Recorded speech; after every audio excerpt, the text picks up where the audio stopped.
Começando mais um Jô Soares 11h30, também conhecido como Jô Soares 15 para meia-noite, 20 para meia-noite.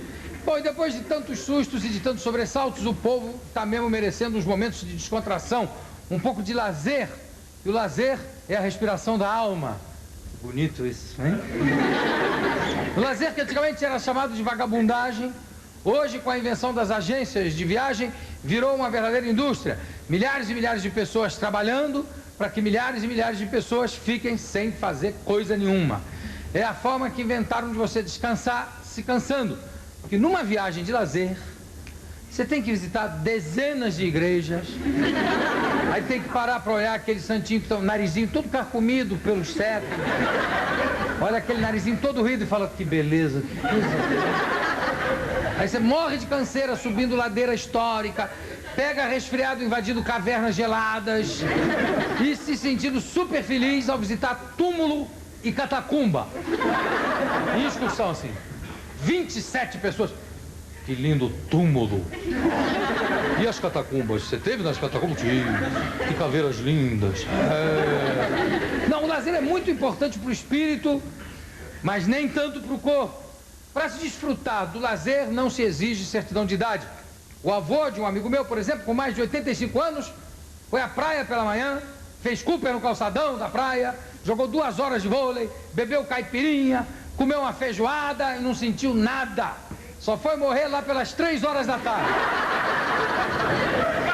O lazer é a democracia do vale tudo.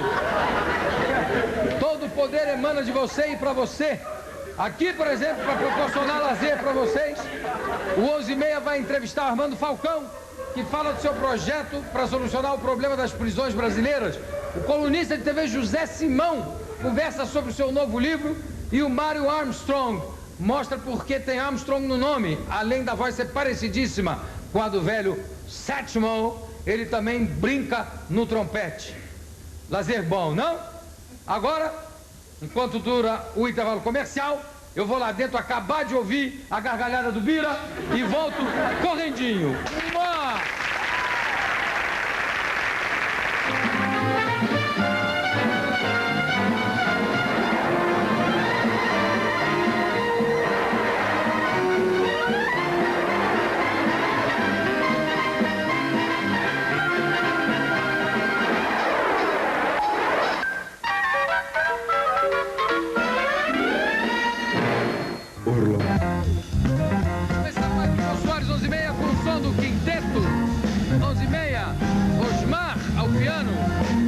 Contrabaixo, Miltinho na bateria, Rubinho na guitarra, Perico na flauta. Uou!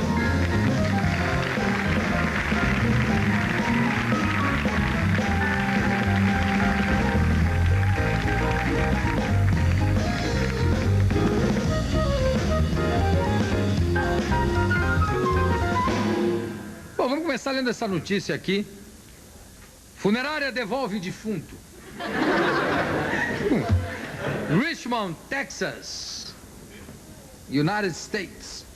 Funcionários de uma funerária da cidade americana de Richmond, no Texas, deixaram o corpo de um homem de 66 anos na porta da casa do seu filho, depois que esse declarou que não tinha condições de pagar integralmente os custos do funeral. O corpo de Jorge Bojarski estava nu e coberto com um lençol até o pescoço. Veja o que é a crise, né? E que, né? Você não pode pagar, devolve. Não, devolve defunto. Vai lá e devolve. Mas já passou um mês, não interessa, devolve. Bom, vamos trabalhar. Um livro dele aqui. Ele vive de olho na TV. Vai ser uma loucura isso aqui, porque se ele rir daqui, o Bira vai rir de lá e não vai parar. Ele vive com um olho na TV e o outro também. Eu vou começar com o jornalista Zé Simão.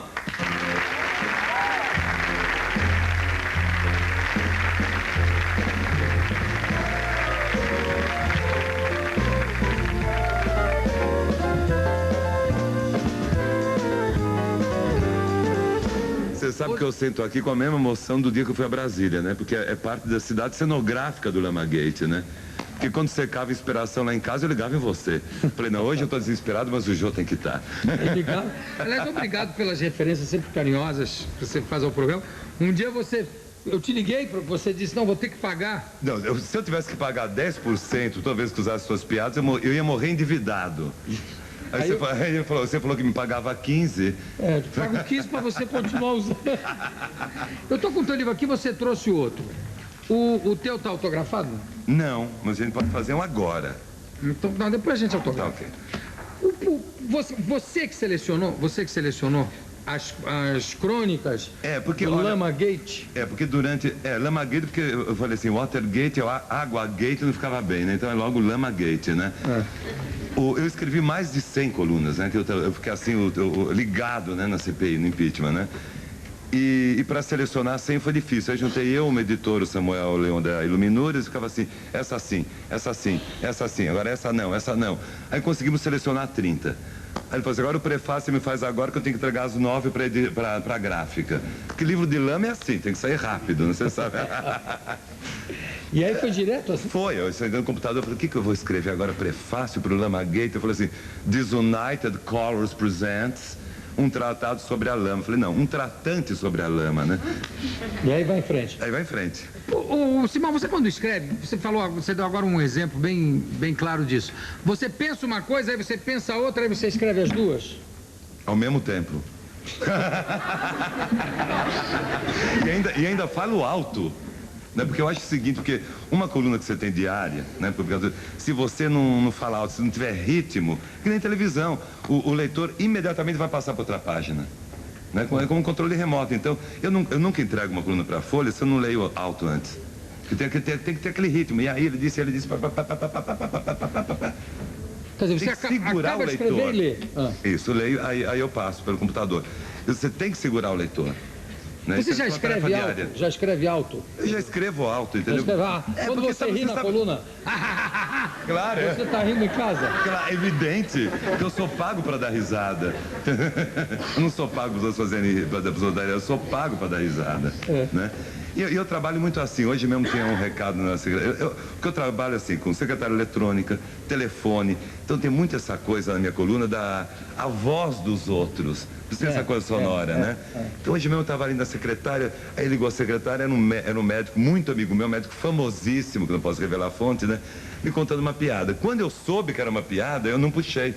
Eu estava em casa, falei, não, deixa ele representar para a secretária a piada. Aí ele dizia assim, Simão, você sabe agora que a cólera, que ele é um médico, né, famoso, frequenta a Congresso Nacional, que a cólera agora é uma doença sexualmente transmissível. Sabe por quê? Porque entrou pelo peru. Entendeu? A piadinha tá lá pronta, entendeu? Aí táxi, eu uso muito assim para táxi, né? Aí um dia, durante o impeachment, comendo. Né? Aí peguei um táxi, aí o taxeiro falou assim, sabe que eu tô com muita pena do Collor e o meu bairro inteiro tá com pena do Collor. Bem, você paga e salta logo do táxi, né? Aí eu falei assim, bem, se os taxeiros também é assim, acho que eu vou fazer um Data Simão, não tem Datafolha? Falei, vou fazer um Data Simão só de táxi. Falei, vou gastar uma nota, mas vale uma coluna, né? Aí peguei outro táxi, quando peguei outro táxi, eu vi, tem até uma coluna aqui que é feita toda de Data Simão de táxi. Que um taxeiro me falava assim... Qual é a página? Aqui, ó, 39, Data Simão informa, né? Um taxeiro me contou que tá com pena do Collor e que o bairro inteiro tá com pena do Collor. E um outro, aí eu fui pegando um táxi atrás do outro, né? E um outro me contou que quando o avô da Rosane estava na fazenda lá em Alagoas, nem o Lampião chegava perto. E o outro me contou que tudo que está acontecendo é só para reportagem. Depois tudo se aquieta e eles vão roubar mais ainda para descontar o tempo parado. E um me disse que empresário brasileiro não penteia o cabelo para não ter que repartir. E aí um outro me contou que a Zélia não lembra de nada porque está numa situação confortável. Se fosse um pobre coitado, botava ele no pau de arara e ele confessava que tinha matado até Cristo. Falei, esse tá meio bravo, eu vou acabar o Data Simão aqui, entendeu? Então eu uso muito isso, né? É a vibração. Como você tem uma coluna diária, você tem que usar não só a televisão, né, Jô? Você tem que usar a vibração toda da cidade, né? Então é táxi, secretária eletrônica, né? Mas você, por exemplo, você falou, não vou dizer o nome que eu não revelo nunca a fonte.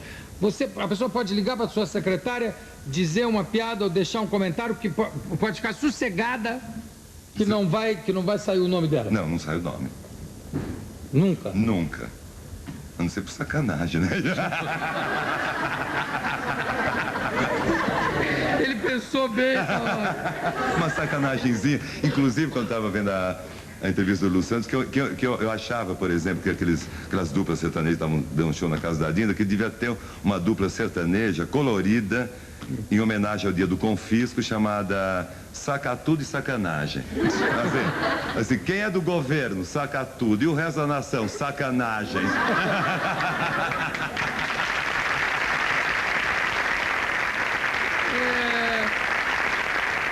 A gente sofre, mas a gente gosta também, né? Agora, aqui tem algumas Lama Gates News, tem algumas coisas curtas assim, por exemplo.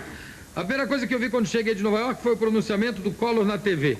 E depois dizem que lá nos Estados Unidos é que tem muito louco na rua. Isso aqui foi qual pronunciamento? Esse foi, eu não sei qual deles. Eu estava chegando em Nova York, porque quando eu fui para Nova York a lama estava pela cintura. Quando eu voltei já estava pelo nariz, né? Então eu não sei qual deles foi. Agora, foi bem antes daquele que eu apelidei de Chilique na TV. Né? Qual era o Chilique na TV? Qual foi? Chilique na TV foi aquele que ele ficou bravo, aquele que eu falei de respiração de general? É aquele, exatamente.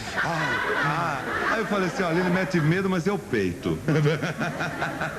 Agora, Simão, e como é que veio Macaco Simão? Como é que você escolheu o nome Macaco Simão? Isso é por causa do personagem do Macaco Simão? Do personagem Macaco Simão, entendeu? Eu até estava falando com o pessoal da tua produção, quer dizer, que não adianta esconder a idade, entendeu? Que esse é um anúncio do tempo do bonde. Entendeu? Quando eu era menininho, eu ia para o colégio, tomava o bonde, e eu via, assim, era um comercial, né, desenhado, que tinha o Macaco Simão, era um chimpanzé, bonitinho, assim como eu, né? Assim, com uma loção, e o barbeiro correndo atrás, dizendo assim, Simão, traga minha loção. Então nasceu essa coisa de Macaco Simão. Depois tinha disco, Macaco Simão, e um dia eu estava esculhambando tanto. Isso foi em que ano? Desculpa, só para saber. O negócio do Macaco Simão era que ano? Devia ser anos 50. Anos 50. 1900 e... Garrasta Azul Médici, que nem falou. Garrasta Azul. A Carmen Verônica fala o seguinte, que ela nasceu em 1900 e setembro. Tem 49. Já falou antes de eu perguntar? Eu já sabia que... Não, para saber, porque você tem cara de menos. Né? Mesmo. Às vezes as pessoas perguntam assim, você faz plástico? Eu não faço transplante de cuca. Todo dia você acorda, bota uma cuca nova, pronto. Zerinho. Agora, então você é do tempo também do Veja Ilustre Passageiro, que belo tipo faceiro, o senhor tem Alcelado, você lembra desse? Lembro, claro. Um creosotado. Eu lembro assim, quase amigos da Parquetina, quase amigos da Etelvina, Cito Pox e Parquetina. Lembro de todos. Você ia sentadinho, o menino Simão ia lá sentadinho. Um macaquinho. Vendo os alunos, macaquinho. Bom, e aí quando é que você começou a assinar Macaco Simão? Olha, um dia eu estava assim, é como se tivesse largado um macaco numa loja de louça. Eu estava esculhambando tanto. Eu falei, poxa, estou parecendo um macaco. E eu sou meio macaco mesmo. Eu sou assim, meio menino, meio macaco. Eu gosto de imitar pessoas, eu gosto de dar risada. É uma coisa, porque o macaco não tem caráter, não é nem bom e nem mau. Ele não tem caráter, né?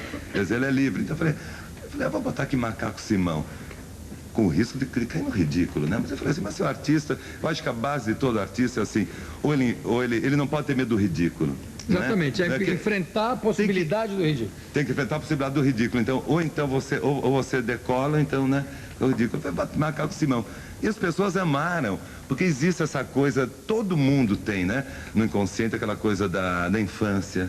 Né? Então aquela coisa do macaco, o macaco é engraçado, o macaco tudo pode, né? O macaco tem uma liberdade poética, né? Tem uma irreverência, né? Uma irreverência, entendeu? Então eu falei, então eu vou pegar esse macaco pra mim. E as pessoas amaram e eu gosto muito desse personagem, Macaco Simão. Às vezes quando eu sento no computador, eu falei, agora vai ter que baixar macaco de qualquer jeito, né? Tem dias que você acorda sem estar com o macaco do lado, quer dizer, sem estar com o macaco, ou sem estar com a macaca? Exatamente, acorda sem a macaca. Tem, claro. Mas aí acontece aquela coisa que Samuel Weiner falava. A coluna diária é o seguinte, você tem 35 linhas e um horário para entregar. Entendeu? Aí você começa a encher linguiça. Agora, é legal quando você entrega para o leitor que você está enchendo linguiça. Entendeu? Porque não adianta esconder. Quando tá ruim, tá ruim. Você tem quantas televisões em casa? Duas. Eu não acho legal de ter muita televisão. Mas você zapeia o tempo todo. Eu faço Cooper em controle remoto. Eu vou do 2 ao 3, do 3 ao 2. No impeachment, então, era uma loucura, né? Porque eu tinha que ver o Boris. Os jornais todos, né? Você gravava, não? Não gravava. Não, eu via ao vivo. Eu tava enlouquecido com o impeachment, então não saía de casa, né? Eu não conversava com ninguém que não tivesse, né? Que o assunto não fosse esse. Que não fosse esse. Então, assim, era Boris, depois Mônica Valdevogo, ao vivo de Brasília, então você largava a panela no fogo. Aí via Marilena Chiarello com Brasília ao vivo e via você, né? Então era um corre-corre? Era um corre-corre, mas era assim... E engraçado que enquanto esse livro, né, o Guia do Lama Gate estava sendo rodado, eu estava cobrindo o impeachment. É verdade, você foi lá ao vivo. É um prêmio, né? É um prêmio, né? Quando o Martins me ligou, eu falei, você topa o Brasil? Ele falou assim, mas é trabalho ou é prêmio? E é o máximo. No dia do Congresso, eu estava fantástico, estava o mundo inteiro, né? Aí eu vi assim um japonês sentado lá, porque era o mundo inteiro, com um laptop, assim, eu falei, igual o meu, né? Cheguei perto e já estava saindo tudo em caractere japonês. Já, tudo. Falei, eu vou perguntar para esse cara como é impeachment em japonês. Cheguei lá, como é impeachment em japonês? Ele falou, dangai. Dangai. Dangai? Dangai. Eu falei assim, pão, né? Ele falou assim, dangai, dangai-za. Né? Dangai-za, né? Dangai-za. Aí era muito engraçado. O genuíno, então, parecia assim, bedel que ia pegar aluno que cabula a aula, né? Toda hora ele saía assim para o Salão Verde, né? Que parece uma rodoviária, né? Ele saía assim, vamos checar a lista, vamos checar a lista, vamos checar a lista. Aí tinha também aquelas coisas de... A primeira pessoa que quando eu vim em Brasília, que eu cheguei, foi o Maluf. O Maluf, ele estava hilário, que ele estava assim, conto com você. Conto com você. Aí a gente foi chupar, aí chegou uma hora que o plenário também estava meio monótono, né? Não tinha começado a votação ainda. Eu falei, Jabor, vamos chupar laranja? Aí ficamos chupando laranja na esplanada dos ministérios. Isso é um belo título para um livro também, depois. Chupando laranja na esplanada dos ministérios. E aí? Aí é no máximo, porque essas manifestações pacíficas, eu fiquei pensando, gente, sabe quem gostaria disso que está acontecendo no Brasil? Gandhi. É verdade. Né? O inventor da manifestação. Da manifestação pacífica. Daqui a pouco eu vejo um menino de cabelo comprido, assim, bem... Assim, um dos rebeldes, cara pintada, né? Aí lá vem ele com uma maletinha assim, prateada em forma de gilete. Falei, aí já tem, né? Aí ele vem em forma de gilete, assim, com um tubo enorme, né? Era um tubo enorme. Aí ele vinha assim, olha a carreirinha do PC, quem vai querer? Aí ele vinha, e dentro do tubo tinha areia, entendeu? Aí eu falei assim, eu quero uma carreirinha do PC. Aí ele vinha pra cá e fazia assim. Aí saia a areia, aí um outro menino ficava assim. Eram verdadeiras performances, entendeu?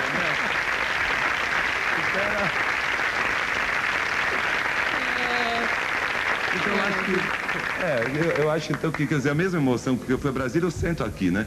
Que é essa coisa da cidade cenográfica que eu via na tela do Lama Gate, que eu tô vendo ao vivo, né? Olha aqui, deixa eu mostrar o teu livro aqui, claro. Simão, que eu acabei, a gente começou a falar e eu não mostrei. Por aqui, favor, Macaco, né? Simão apresenta Guia do Lama Gate. José Simão. Direto da casa da doida, né? Zé, muitíssimo obrigado pela tua presença aqui. Volte sempre. Brigadíssimo. Parabéns. Daqui a pouco a gente volta.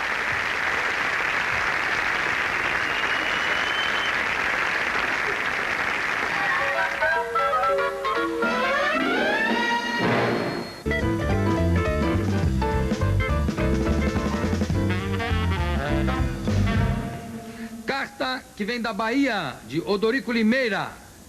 Prezado Jô, sinto drama. Sou casado com uma mulher de 49 anos que fuma charuto.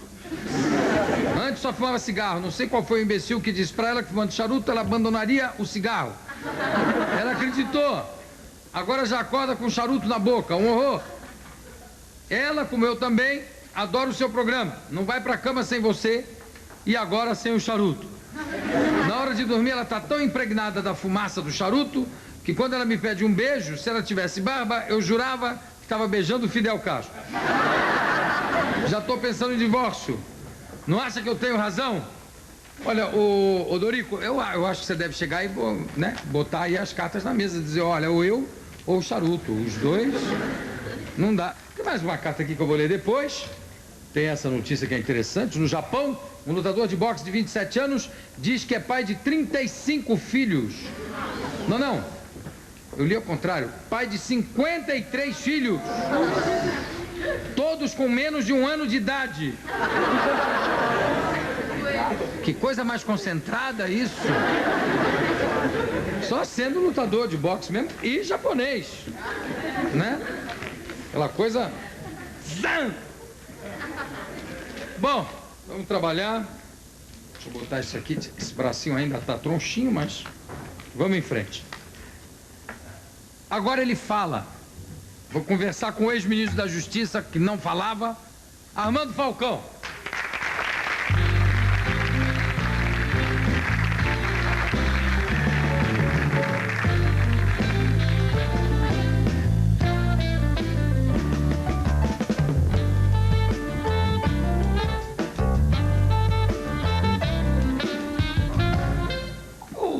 Armando, eu sei que você vai estar preparando um novo livro, em breve vai ter um novo livro na praça, além de tudo a declarar.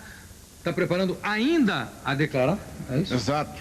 Se Deus quiser, dentro de poucos meses eu entrego à Nova Fronteira os originais do 2º volume do Tudo a Declarar.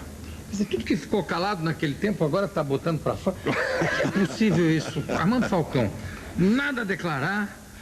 O que é? É que na época o ministro da Justiça tinha que ser um ministro alfandegário, é isso? É o seguinte, naquele tempo nós vivíamos um regime ou um sistema das confidencialidades. Todo documento que eu recebia como ministro era diferente do tempo em que eu fui ministro do Juscelino.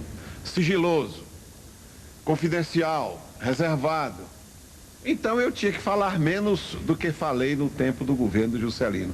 Mas assim mesmo, depois que eu deixei o ministério, eu resolvi tudo a declarar e agora vem o 2º volume, conforme eu disse, do primeiro, que eu espero você oportunamente mencione e comente como crítico severo que você sabe ser. Não tão severo quanto você quando era ministro da Justiça. Ô Armando, e o Quixeramobim na sua vida agora, como é isso?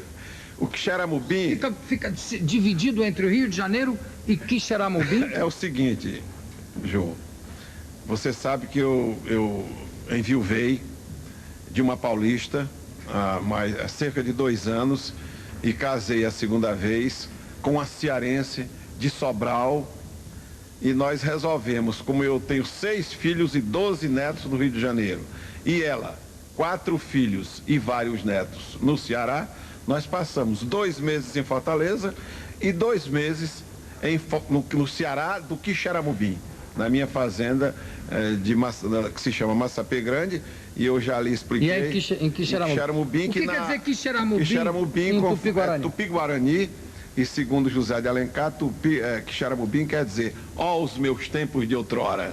Que beleza isso. Não é poético? Armando, a gente está aqui para conversar, depois desse episódio trágico aqui da Casa de Detenção de São Paulo, sobre o problema dos presídios e das penitenciárias brasileiras. Isso é importante. A gente já teve a possibilidade de ver aqui, aliás, já citei num outro programa e volto a citar, graças ao excelente trabalho feito pelo Globo Repórter, de 2 semanas, há 2 semanas, mostrando as condições lamentáveis de todos os presídios brasileiros. E eu sei que você tem um projeto a respeito disso desde os tempos do governo de Juscelino Kubitschek. Conta um pouco o que é esse projeto. Jô, o problema das prisões, o problema penitenciário, ele não é uma questão nossa, brasileira. Existem dificuldades, rebeliões, motins em presídios em toda parte. Infelizmente, é o indesejável que tantas vezes se torna inevitável. Apenas no Brasil há uma diferença. Acontece motim nos Estados Unidos, acontece motim na Europa, acontece motim em toda a América do Sul, acontece motim em toda parte. Porém, nos Estados Unidos e na Europa principalmente, a questão penitenciária é levada a sério. Cuida-se do problema presidiário continuadamente. Então, o que aconteceu? Quer dizer, não tem, sem querer te interromper e já interrompendo, eu acho que não existe nenhum presídio no mundo civilizado, que a gente conheça, com as condições de vida dos presídios brasileiros. Eu tenho a impressão que...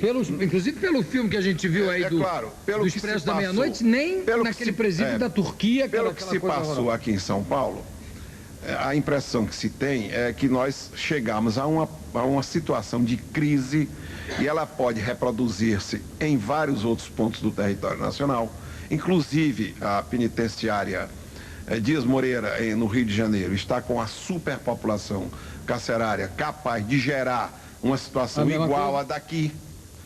Então, o que aconteceu? No governo Kubitschek, nós começamos a pensar seriamente no problema, mas nós lutávamos, então, com a grande deficiência de verbas orçamentárias.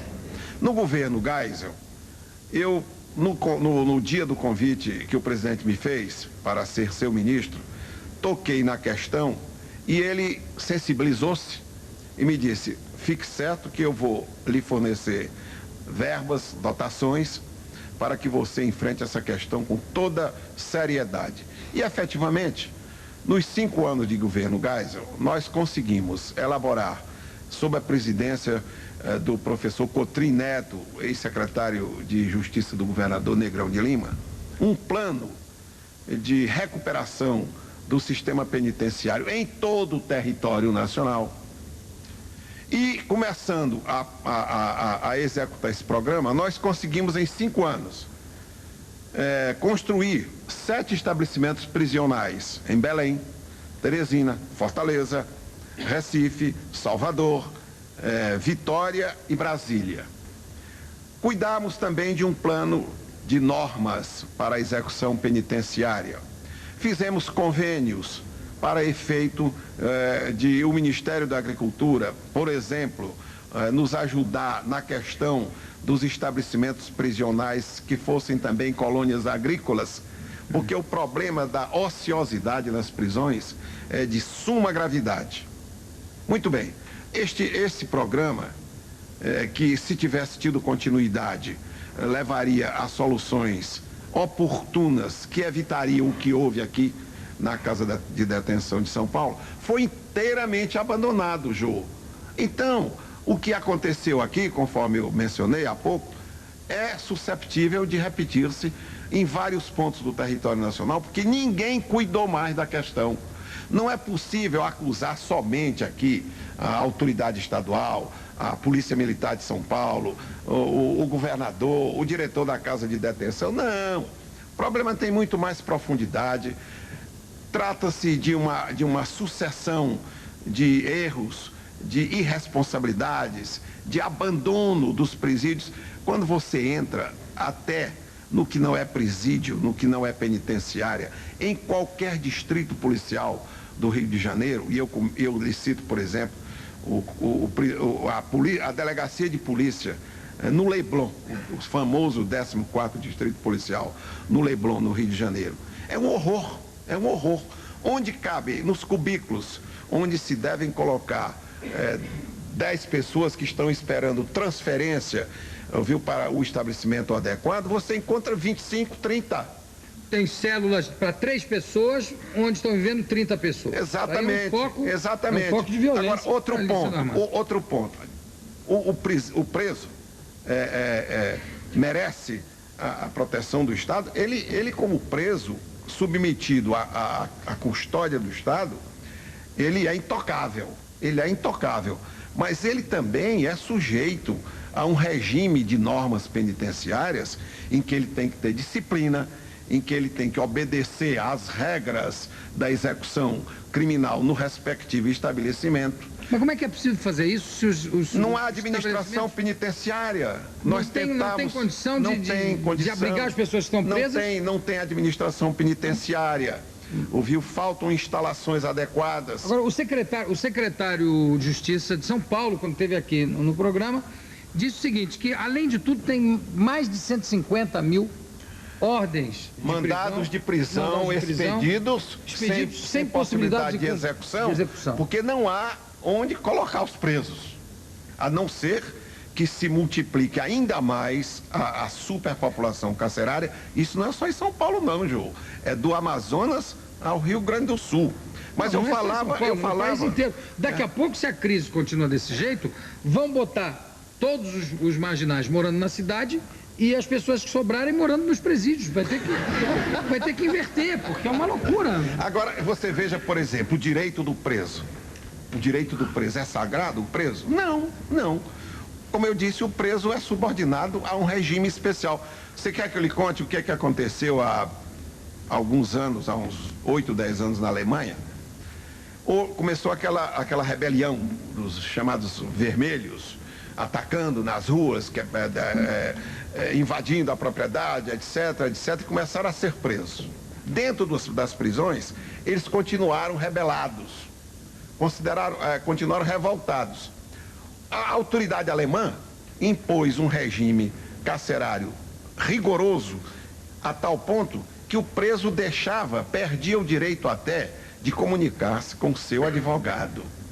Então é preciso também, por outro lado, que ninguém se lembre só do bandido, do preso, do detido, do sentenciado. Nós temos que pensar também que a vítima, a família da vítima, tem os seus direitos humanos a serem preservados. No Brasil está acontecendo uma inversão. Os direitos humanos das vítimas já não foram preservados. Já foram violados. Já foram violados. Mas ninguém se lembra delas. Isso aqui não está em pauta nem está em discussão. Claro que todo direito humano de cada vítima já foi violentamente violado. Mas veja o seguinte. Ser bem incisivo. Mas acontece o seguinte, não há como se criar regras ou estabelecer normas de punição, ou seja lá o que for, com essas condições carcerárias. Evidente. Que vai punir como que vai punir a mais? Olha, em vez de ter 30 aqui, que é para 3, nós vamos botar 35. Mas veja bem, a responsabilidade não é nem só estadual, a responsabilidade é federal, porque pela Constituição, pela atual e pela Constituição anterior, a questão penitenciária, o direito penitenciário, antigamente, ele era privativo da União. Agora é a chamada competência concomitante. O governo federal e o governo estadual interferem. São sócios na responsabilidade. Bem, então o que é que tem que fazer? Unir os esforços do governo federal, do governo estadual e, sobretudo, Jô, dar continuidade aos programas, porque nós Mas como é que são esses programas? Qual foi o programa, por exemplo, o programa que surgiu no governo Kubitschek, né? E que você disse que foi interrompido. Depois foi desenvolvido no governo Geisel e depois foi interrompido. Eu vou lhe explicar. Como é que é esse programa? Eu vou lhe explicar. No governo Kubitschek, nós tínhamos que começar também pela multiplicação das penitenciárias e dos presídios e pela organização de equipes de administradores e de servidores para a vida dos presídios e das penitenciárias. Eu só tive um ano e meses de administração Kubitschek. Mas no governo Geisel, nós cuidamos, como eu disse, da construção de penitenciárias e presídios em todo o território nacional. Cuidamos da criação de um Conselho Federal Penitenciário em Brasília, de um Departamento Nacional de Política Penitenciária em Brasília, normas de execução criminal para modernizar o sistema, convênios com o Ministério do Trabalho visando a introduzir na prisão, seja na penitenciária, seja no presídio, um sistema de atividade do preso. Ministério da Agricultura, conforme eu lhe falei, para efeito de introduzir no Brasil a penitenciária agrícola, para que o sujeito plante, para que o sujeito crie, para que o sujeito produza e saia da ociosidade, que ajuda muito ao desespero. Agora, tudo isso é o ponto focal que eu quero frisar. Tudo isso, Jô, ficou inteiramente abandonado.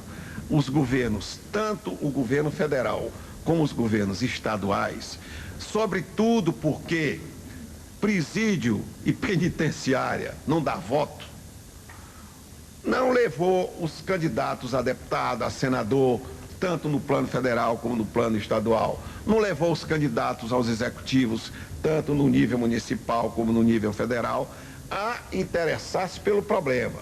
O resultado foi a implosão aqui em São Paulo, mas pode ser que isso até tenha um efeito positivo no meio da tragédia. Se não acontece em Belo Horizonte, no Rio de Janeiro... Pode ser até que, como aconteceu no Colosso Nacional, que é São Paulo, isso repercuta, e está repercutindo, do Amazonas ao Rio Grande do Sul, e alerte a consciência dos governantes.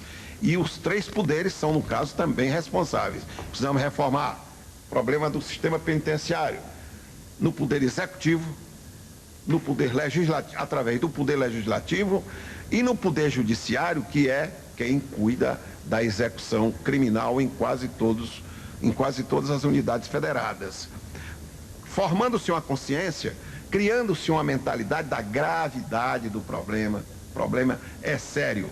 Bom, e nos três poderes há um atraso em todos os níveis. Completo, quer dizer, no judiciário também, completo, quer dizer, no andamento dos processos, não há informatização.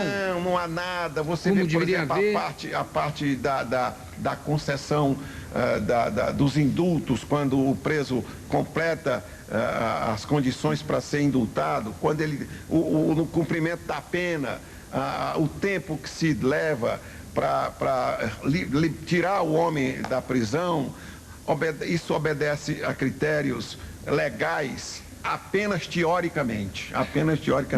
Levam-se meses. A justiça ainda está no tempo da máquina de escrever. Está engateando ainda a certos respeitos. Isso não é uma ofensa à justiça, é uma crítica que se precisa fazer. É falta de verba para mesmo. efeito de modernização do sistema. Agora, eu acho que você está prestando um grande serviço à coletividade brasileira, como em tudo mais que você diz, em tudo mais que você faz, chamando a atenção para esse problema que eu insisto em dizer. É um problema grave, é um problema sério, que explodiu aqui e que pode explodir a qualquer momento, em qualquer ponto do território nacional. Bom, eu conversei aqui com o ex-ministro da Justiça, Armando Falcão. Armando, muito obrigado pela tua presença aqui conosco. Daqui a pouco a gente volta.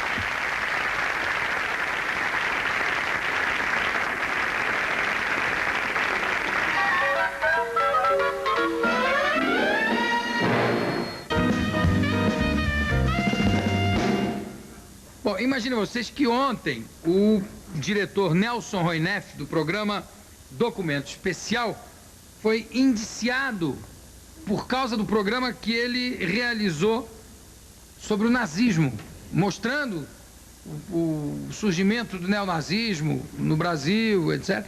E aí ele foi indiciado por causa do programa, sob a alegação de que o programa estaria incentivando a violência.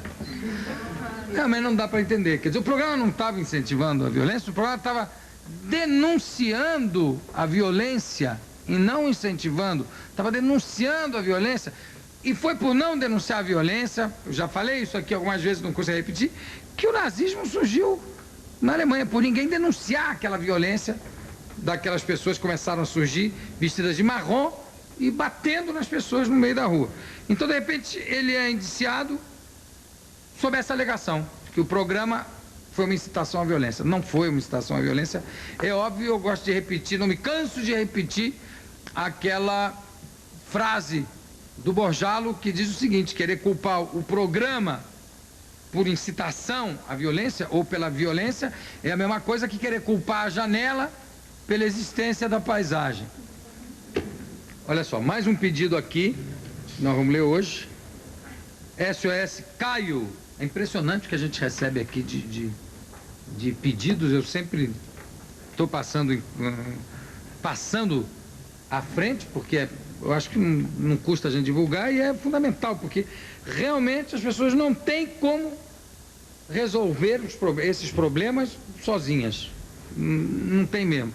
E você vê que não está aparelhado ainda para ter tratamento para doenças como diarreia, né? Mata a criança. Imagina aqui esse rapaz de 2 anos que precisa realizar uma cirurgia amartoma hipotalâmico,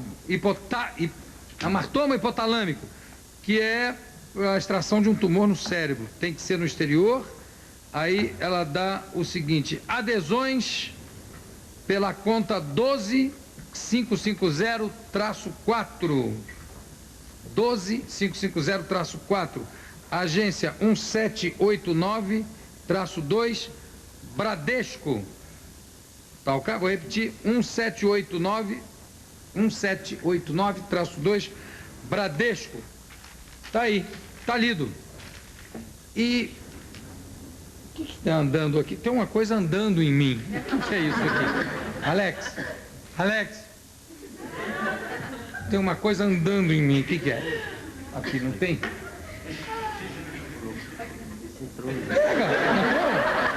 O que era isso? Um mosquito? Sem asa? Um mosquito com asa e andando? Diz que a noite está tão linda, vamos caminhar um pouco. Bom, hoje aqui, além das pessoas que sempre telefonam pedindo para assistir ao vivo, aqui do Sumaré, o Jô Soares 11h30, tem faculdades, colégios, eu vou dizer o nome de todos, aí vocês aplaudem uma vez só no final, porque senão vocês aplaudem, eu não escuto o nome, falo o nome de uma, já não escutam da outra. Então tá aqui o pessoal da faculdade Anhembi Morumbi, curso de moda, tudo junto no final. Faculdade Anhembi Morumbi, curso de moda, Universidade de Mogi, jornalismo, cursinho Objetivo de Santos e Colégio Batista de Campinas. Muito obrigado.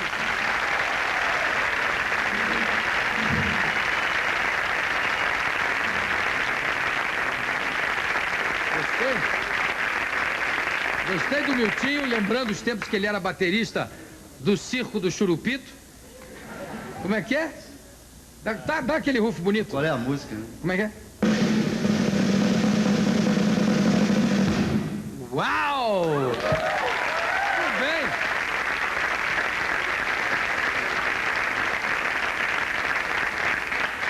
bem. E aqui, a edição em português do jornal Grama, publicação oficial do Partido Comunista Cubano, deixou de ser impressa em Havana por falta de papel e está sendo editada no Ceará. Veja você. Já espalharam em Fortaleza que o novo símbolo do jornal vai ser um cangaceirinho pequenininho com a foice e um martelo ali na mão. Carta que vem de Campo Grande, Mato Grosso. Quem manda a carta é Mário Xavier, que diz o seguinte: grande Jô em todos os sentidos.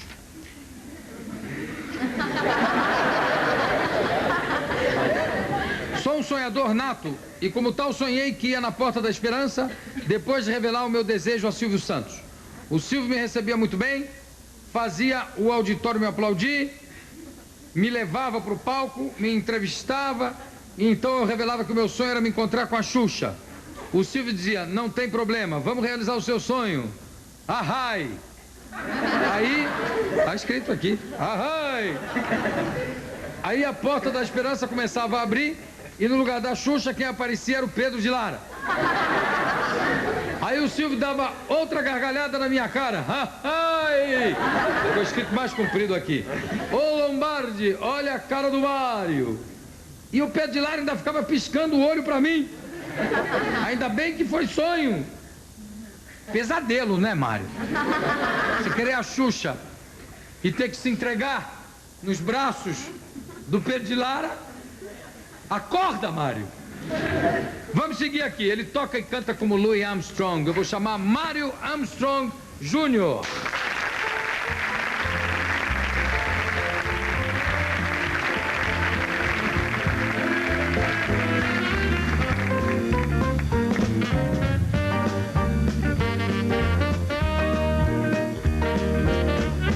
Mário, inclusive tem uma coisa engraçada, que você tem uma semelhança com Louis Armstrong. É, uma coisa... Já te falaram isso? Já, uma coisa física, né? Você tá com que idade? 29. 29, não, o Armstrong esteve aqui, mas foi nos anos 50, eu acho, comecinho dos anos 60. Por aí. Então não tem nenhum parentesco? Não sei. Sua mãe não foi namorada do Armstrong? Vamos logo perguntar, Jazz. Sua mãe não foi namorada do Armstrong, não? Quem sabe, né? Quem sabe? Ficou um mistério. Parece com o Louis Armstrong, parece com o Oscar Peterson também, você parece com várias lendas do jazz, legendas do jazz. No som também, né? E você como é que começou a imitar o Louis Armstrong? Bom, Jô, foi uma coisa assim, natural. Foi natural porque a minha iniciação musical, ela foi mais calcada em igrejas, né? Aquela coisa de você tocar igreja e vai aprendendo um instrumento, aprende outro e não fica restrito, né? A uma coisa só. E eu conheci um pessoal da Banda Sinfônica do Estado de São Paulo, a antiga, não a atual, né? Que está sob regência do maestro Roberto. E tinha um trombonista lá argentino, que na Argentina o movimento jazzístico é muito forte. Ele falou, Mário, você toca bem trompete, né? Vamos tocar comigo jazz. O Pablo. E fui experimentar, fui passar um ensaio deles na banda e acabei ficando e tendo um contato com as gravações de Armstrong. E cantava junto, né? Em casa, estudando, tirando os temas. E num ensaio, sem querer, cantei e a turma falou, poxa vida, Tá em cima. tá em cima, você vai cantar. E o reduto do jazz, né? São Paulo é o Opus 2004, acho que todo mundo conhece, o Brasil inteiro. E nós tocávamos lá no Opus, experimentei uma vez e o povo gostou e ficou essa marca registrada que é o Mário Armstrong, que nem fui eu que adotei esse nome, foi mais o público mesmo que passou a me chamar assim. Eu descia do palco, Armstrong, Mário Armstrong, e foi ficando o nome. Aí ficou Mário Armstrong Júnior. Mário Armstrong Júnior, depende, né? Ô Mário, você disse que começou cantando em igreja? Isso. Que tipo de igreja? Igreja protestante, igreja batista ou igreja católica? Protestante, igreja metodista. Protestante, aqueles cantos que são tradicionais na igreja americana, que vários cantores negros americanos e cantoras negras começaram exatamente cantando em coral de igreja. Também. Você cantou em coral também? Você é o quê? Tenor? Baixo. Tirando o Armstrong, você é o quê? Baixo? Baixo, minha voz é o baixo. E você começou, quer dizer que você começou primeiro a tocar trompete e depois é que começou a fazer Não, a imitar o Armstrong ou não? Não, naquela época, quando eu iniciei mesmo, o maestro era quem definia as coisas, né? Porque o mais importante para a banda era o que se interessava. Então eu comecei tocando instrumento de harmonia, acompanhamento, toquei sax genes, toquei trombone, bombardino. Tocou sax o quê? Sax genes. Sax genes, o que é o sax genes? É um instrumento que é o antecessor da trompa, vamos dizer assim, ou que substitui a trompa numa banda marcial, uma banda de metal, né? Certo. Aí você começou por aí? Comecei por aí, tinha 11 anos, era bem novo, né? Você começou a tocar, a aprender música com 11 anos? 11 anos porque existe na minha família uma tradição musical. Meu bisavô era maestro, meu avô era clarinetista, então minha mãe sempre quis me encaminhar na música, né? E por coincidência, ela participava da igreja e tinha um maestro que ensinava e fomos indo e fomos aprendendo, né? E hoje você trabalha só com música? Não, Jô, em função de vários aspectos, né? Mesmo o financeiro, a gente é obrigado a se ater a outras atividades, né? E o que você faz, Mário, além de... Eu trabalho numa empresa de telecomunicações, onde eu cuido da parte de a supervisão de instalação de PBX eletrônico. E grampeia telefone também, Mário? Esquema PC, talvez, né? Não? Já fez, já botou, já grampeou algum telefone? Isso é secreto, né? Já. Já grampeou, se é secreto. É facílimo, né? Grampear telefone, diz que é uma coisa muito simples. Veja bem, Joia, o que acontece muito... É fácil ou não é fácil? Algumas empresas, em áreas assim muito delicadas, controlam o acesso telefônico dos funcionários, em função de dinheiro que possa ser extraviado, essa coisa toda, né? Então, a gente acaba, a nível empresarial, né? Tendo que supervisionar, não seria uma espionagem. Sim, não é espionagem, é uma supervisão. Uma supervisão, né? Toda ela regulamentada, certinho. Ah, é tudo oficial, É, tudo, certinho, né? tudo dentro dos princípios, dos Isso. conformes. Você quando canta, qual é o tipo de música preferida quando você imita o Armstrong?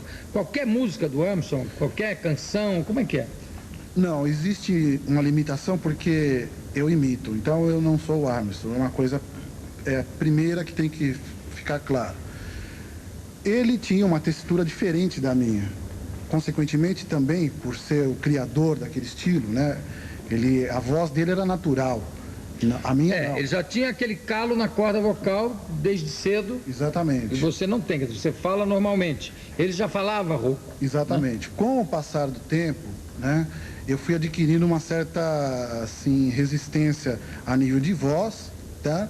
E uma intimidade, porque muita gente que eu vi tentando imitar o Armstrong se perdia mais na parte dos sketch sync, entendeu? Que é o grande... Sketch sync, que é aquele improviso sem palavras, né? Ele tinha toda uma linguagem específica, entendeu? Sabe, é uma coisa que teria que ser pesquisada a fundo. Você sabe como é que surgiu isso? O sketch sync? Conta a história que ele estava tocando na época dos Hot Five, se não me engano. E ele esqueceu. Tava gravando. Tava gravando, esqueceu a parte que ele tinha que cantar a letra. E aí ele falou, vou mandar o gogó aqui. Caiu a letra era nova, caiu no chão. Uma coisa assim. E os discos para gravar naquela época era uma mão de obra, porque era em cera, gravava uma vez, se não valesse, tinha que jogar fora, quer dizer, era sempre de primeira, senão tinha que recomeçar tudo de novo. Caiu a letra no chão, enquanto pegavam a letra, ele mandou, né? E incorporou. Ele foi esperto como um músico e um profissional, porque ele passou, né? Depois, fazendo uma análise disso, ele passou do trompete, certo, estilo vocal, para o vocal estilo trompete. Então, o que ele fazia no trompete, ele fazia no vocal. E isso foi uma grande sacada dele que muita gente não entendeu na época o que ele estava tentando fazer. E é muito bonito, tem grandes gravações dele. Não o que a gente ouve, tá, comercial, mas coisas assim mesmo de cunho jazzístico que são lindas, né? Gravações lindas. Eu vou pedir para você cantar e tocar pra gente, que tá todo mundo aqui curioso para ouvir a voz do Armstrong no Mário Armstrong. Tá legal. Tá bom? Tá bom. Então vamos lá, Mário Armstrong.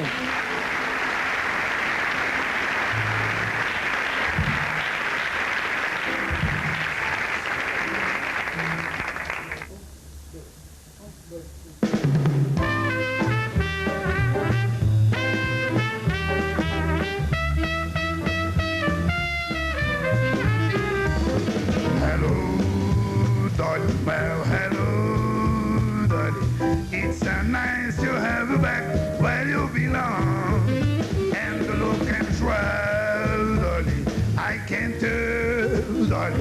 You're still growing, and in the show, and feel the drum swaying while the band's playing.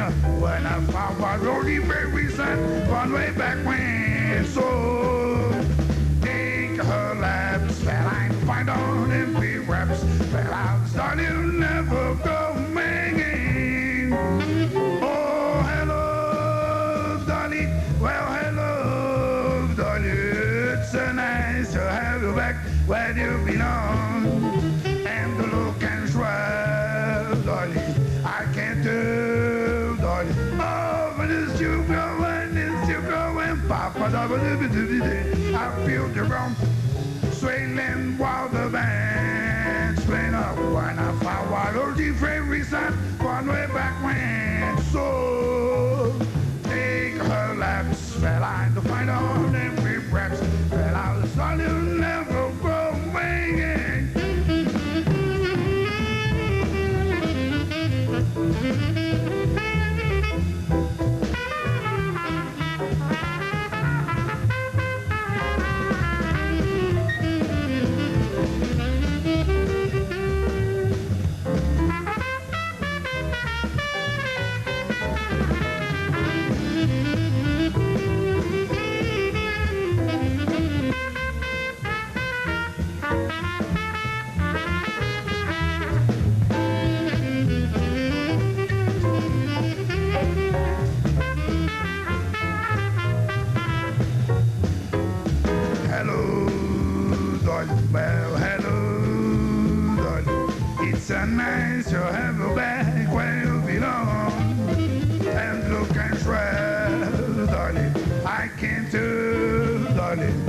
to growing, it's you growing. And then it's him to go strong and feel the ground.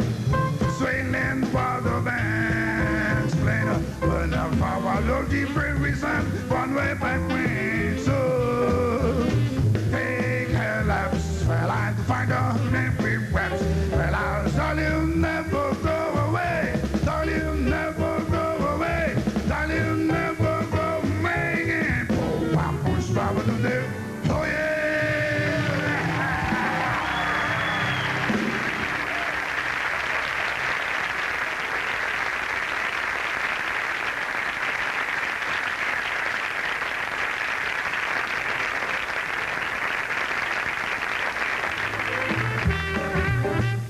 TV Diário do Povo, Canal 6 Campinas. Entrevistas e variedades. Jornal da Gente. Nesta quinta, 12:30.